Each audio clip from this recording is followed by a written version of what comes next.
चलिए तो आज के दिन की शुरुआत करते हैं हम महर्षि पतंजलि द्वारा रचित योग सूत्र से। महर्षि पतंजलि ने योग सूत्र की रचना आज से 3,500-4,000 साल पहले की थी, जिसमें उन्होंने 4 पादों का वर्णन किया था: समाधिपाद, साधनपाद, विभूतिपाद और कैवल्यपाद। तो जो समाधिपाद पहला पाद है, उसमें उन्होंने पहला सूत्र बताया था अथ योगानुशासनम, मतलब अथ योगानुशासनम। अब हम योग का अनुशासन करते हैं। Now the practice of yoga begins. इसमें हमें ये बताया है उन्होंने कि हम योग को अनुशासन के साथ अगर करेंगे तभी उसके फ़ायदे हैं, अन्यथा उतने फ़ायदे आपको नहीं मिलेंगे कि आज योगा कर लिया, कल गैप कर दिया, परसों कर लिया। हमको जैसे हम खाना खाते हैं उसी तरह से योग को अपने जीवन में शामिल करो, और डेली करने वाली चीज़ है ये, तो आपको इसके आश्चर्यजनक लाभ मिलेंगे। दूसरा सूत्र उन्होंने बताया था योगश्चित्त वृत्ति निरोधा। तो चित्त की वृत्तियों के निरोध को ही योग कहा है उन्होंने। चित्त की वृत्तियां 5 होती हैं। प्रमाण, पहली वृत्ति है प्रमाण, विपर्य, विकल्प, निद्रा और स्मृति। 5 वृत्तियां बताई। इनके निरोध, तो इनको रोकना है, इनसे दूरी बनाना है, ठीक, इनमें नहीं जाना है।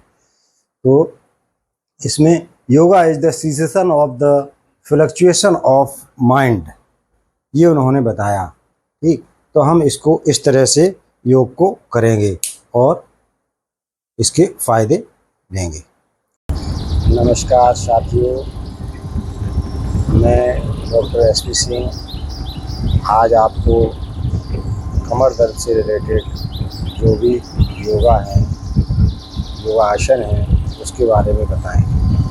तो आपका मेरे इस YouTube channel yoga with doctor SP में सभी का हार्दिक स्वागत है, और आप लोग इसको सब्सक्राइब और लाइक करना न भूलें। अब हम पहला आसन मकरासन के बारे में बताते हैं। इसका सही तरीका ये है, इस तरह से लेट जाएंगे, एक कोहनियों को मिला लेंगे, पीछे पैर के अंगूठे और उंगलियां ज़मीन से टच रहेंगे, और दोनों पैर आपस में घुटने भी टच रहेंगे, ठीक है।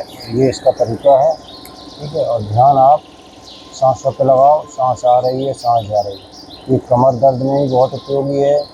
आप थके हुए हो, कहीं से आ रहे हो, विश्राम करना है, तो उसके लिए बहुत अच्छा आसन है मकरासन। अब इसी में दूसरा ये भुजंगासन। भुजंगासन का तरीका ये है, ये हाथों को हम कंधों के बराबर रखेंगे ऐसे। कुछ लोग इस तरह से करते हैं, वो नहीं, कंधों के बराबर रख के इस तरह से हम ये हाथों को बहुत ज़्यादा प्रेशर नहीं देंगे, और इस तरह से उठना है। ये उठा के पीछे पैर टच रहेंगे और नाभि तक उठाना है, और ये इस तरह से कर लेंगे 2-3 बार। ये भुजंगासन हो गया।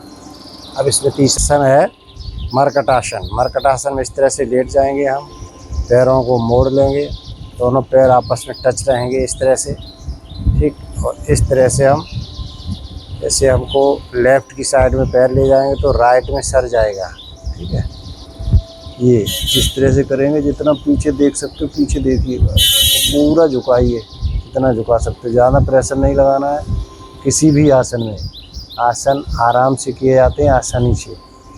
अब इसी तरह से दूसरी तरफ जाएंगे, ये इस तरह से, ये तो पैर पास हैं। अब इसी में दूसरा तरीका है मर्कटासन में, पैरों में गैप कर लेंगे 1-1.5 फुट का। अब इस तरह से जाएंगे, ये ऐसे, यूँ। इस आसन से तुरंत लाभ कमर दर्द में मिलता है, ठीक है। कई बार मैंने किया है, खुद मरीजों को भी कराया है, तो आप भी करिएगा, इससे तुरंत लाभ मिलता है। मर्कटासन, कमर दर्द की समस्या बहुत रहती है लोगों को, तो इस तरह से आप इसमें आराम मिलेगा। चौथा आसन है कट चक्रासन। इस तरह से हम कर लेंगे, पैरों में गैप रहेगा थोड़ा, ठीक। और ये इस तरह से हमको जाना है, धीमे से जाएंगे, झटके से नहीं जाना। कुछ लोग जल्दी जल्दी करते हैं, वो तरीका नहीं सही है। ये इतना जितना पीछे जा सकते जाइए, ठीक। इसी तरह से फिर आराम से सांस छोड़ते हुए इधर आ जाएंगे सामने की तरफ, और फिर सांस भरते हुए इधर जाना है दूसरी तरफ। ये कट चक्रासन है, इससे भी कमर दर्द में बहुत लाभ मिलते हैं। तो ये हो गया तरीका। एक इस तरह से भी करते हैं इसको। ये दूसरी एड़ी को देखना है और इस तरह से। तो ये कर चक्रासन लीजिए। आज मैंने आपको कमर दर्द से रिलेटेड 4 आसनों को बताया है। इसमें पहला आसन मकरासन, दूसरा भुजंगासन, तीसरा मरकटासन के 2 तरीके बताए और चौथा ये कटचक्रासन। तो इनको आप लोग कर लोगे तो कमर दर्द से आपको रिलीफ मिल जाएगा। ठीक है, करना है। और आप लोग कोई भी आपकी क्वेरी है, कोई भी सुझाव है, वो हमें आप दे सकते हैं। मेरे यूट्यूब चैनल को याद रखो, योगा विद डॉक्टर SP। आप इसको सब्सक्राइब भी करें और लाइक भी करें। नमस्कार साथी।